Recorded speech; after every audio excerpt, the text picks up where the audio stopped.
Well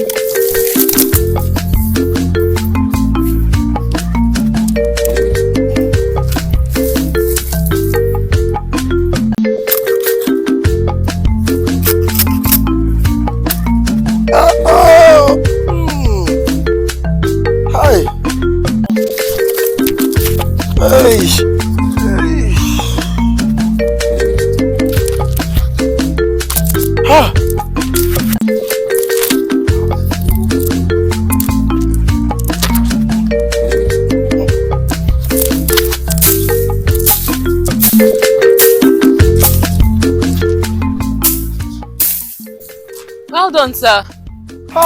Nayo, Dalor. My daughter, how are you? I'm fine, sir. Kedu Where are you going to? I'm going home. No. When I passed before, I saw you walking. Then gafe bumbu. And you are still walking.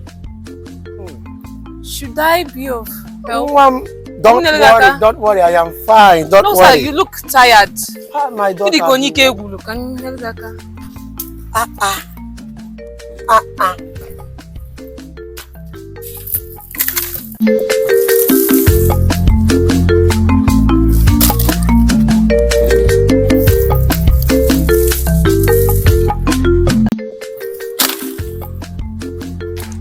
Sir, oh, is there anything you want me to?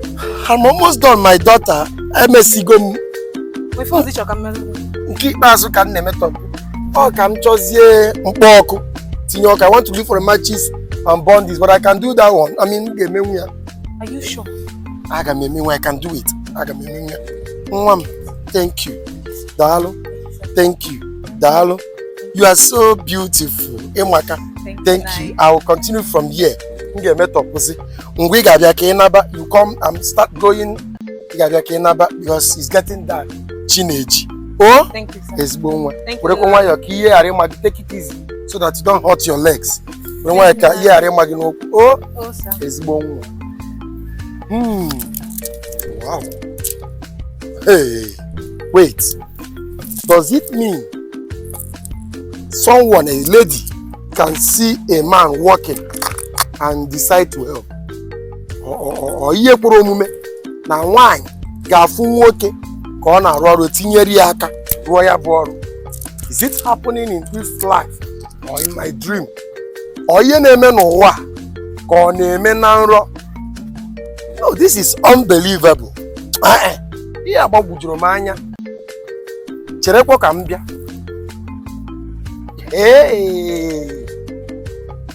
Ihe nke a. A beautiful lady at that. Mata nwa agbọghọ mara mma saw me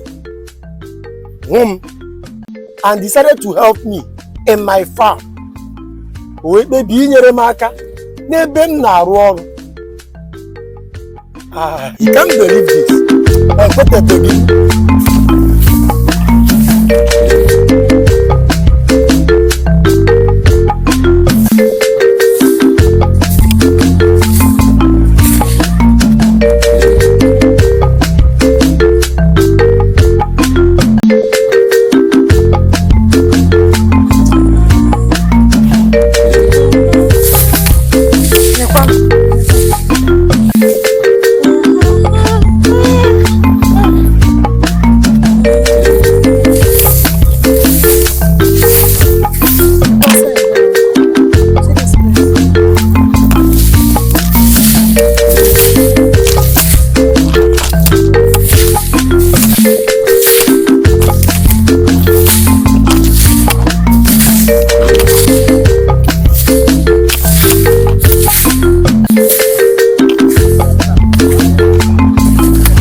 My beautiful wife, your mom.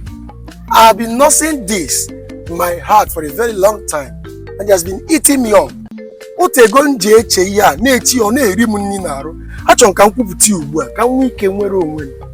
See, I brought you into this house to be my helpmate. I've been nursing this in my heart for a very long time. That is why I've come to let it out so that I can be free. Oh yeah, mere njibia ka nkwuputi ya ka m wee nwere onwe m. But you're not helping issues. Man, you didn't aka m ọlị. I went to the farm this morning. You didn't go with me. Ejere m ọrụ ugbo n'ụtụtụ a. Isoro m ga. Returning home, meeting my compound, our compound in a mess.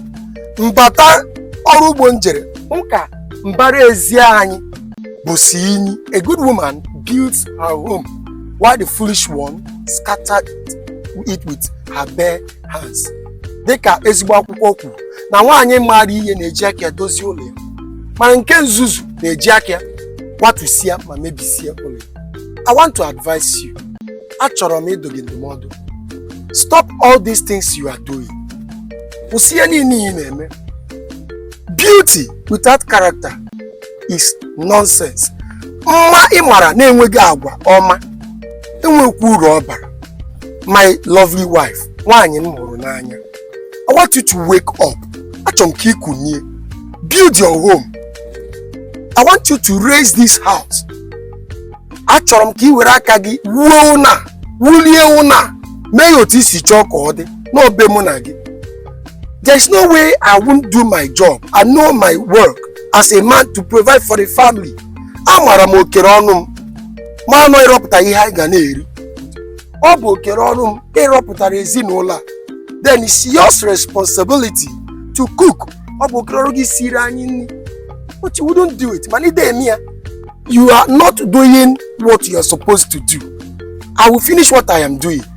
I want you to know that I will be trying as a man to provide, protect, care for my family. Then you have obligation and duty to perform as a woman. Achọrọ m ka ị marụ na mmụọ bụ nwoke ga na-agba mbọ na-arọpụtara na-ekpuchite ma na-echebakwa ezinụlọ a. Mara gị nwa bụ nke nwaanyị bụ nwunye m kwesịrị ịma na ị nwere okere ọnụ elu dị ka nwaanyị. Ka m satọpụ ihe m na-aza mana marakwa na ndị Igbo kwuru sị na otu aka rụta mmanụ ozuo ọra ọnụ. Ma ya dịkwa otu a. I want to finish what I'm doing.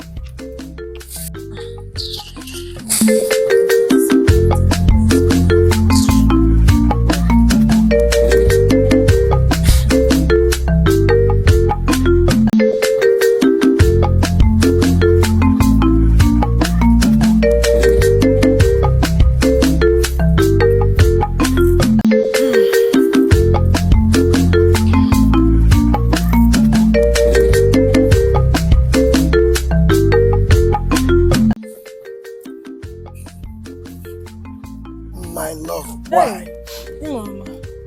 I made your favorite. Wow. I know you like this white yam with red oil. I made your favorite. White yam with red oil. I know you like it so much. Ji awarawa na mmanụ Igbo. Mmanụ dị ụtọ. Ya ka m mere gị. Actually, I want to show you how much I've come to love you.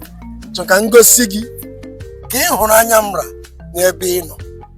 Ị na-anya ugbu a chọrọ m ka ị taa ahụ. M ga-eji aka m warụ gị ji a sinye gị ya n'ọnụ gosi gị ka ịhụnanya m ra ebe ị nọ. Nwunye ọma m, my wife, my queen, ọmarịcha nwunye m.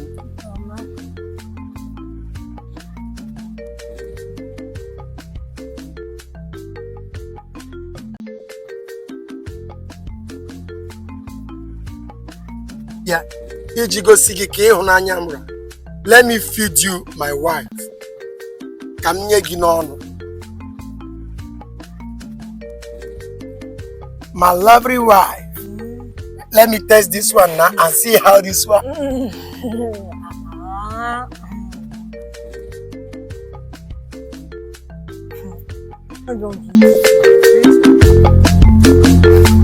My wife, so I cannot test one out of it. Let me eat this one.